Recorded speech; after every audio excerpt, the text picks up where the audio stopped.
एक हत्यारों को बचाने के लिए उनके समर्थन में लोग सड़क पर उतरते हैं और पुलिस कुछ नहीं कर रही। ভারত থেকে সব বাংলাদেশিকে বের করে দেওয়া উচিত। এটা শুরু হওয়া উচিত শেখ হাসিনাকে দিয়ে, যাকে এদেশে আশ্রয় দেওয়া হয়েছে। এমন মন্তব্য করেছেন ভারতের হিন্দুত্ববাদী দল শিবসেনার এমপি সঞ্জয় রাউত। সম্প্রতি জনপ্রিয় বলিউড অভিনেতা সাইফ আলী খানকে ধারালো অস্ত্র দিয়ে আঘাত করার ঘটনায় এক বাংলাদেশির সংশ্লিষ্টতা প্রকাশের পর এসব দাবি জানান তিনি। प्रधानमंत्री निवास में जाकर प्रधानमंत्री से मिले थे, प्रधानमंत्री ने उनको न्योता दिया था।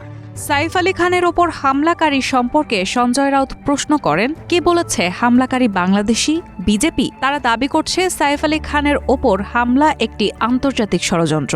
আন্তর্জাতিক ষড়যন্ত্র আসলে কি?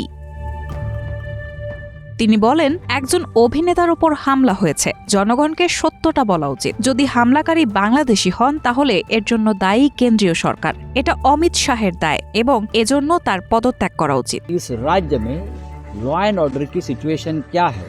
সঞ্জয় রাউত এ সময় আরও বলেন, সব বাংলাদেশিকে ভারত থেকে বের করে দেওয়া উচিত, আর এটা শুরু হওয়া উচিত শেখ হাসিনাকে দিয়ে, যাকে রাজনৈতিক আশ্রয় দেওয়া হয়েছে। তারা শুধুই আতঙ্ক সৃষ্টি করছেন। এর কারণ মুম্বাই মিউনিসিপ্যাল নির্বাচন। যখনই আমরা পার্লামেন্টে বাংলাদেশিদের বিরুদ্ধে কথা বলতে চাই, তখনই বিজেপি আমাদেরকে থামিয়ে দেয়। এক্ষেত্রে তারা আন্তর্জাতিক সম্পর্কের কথা বলে।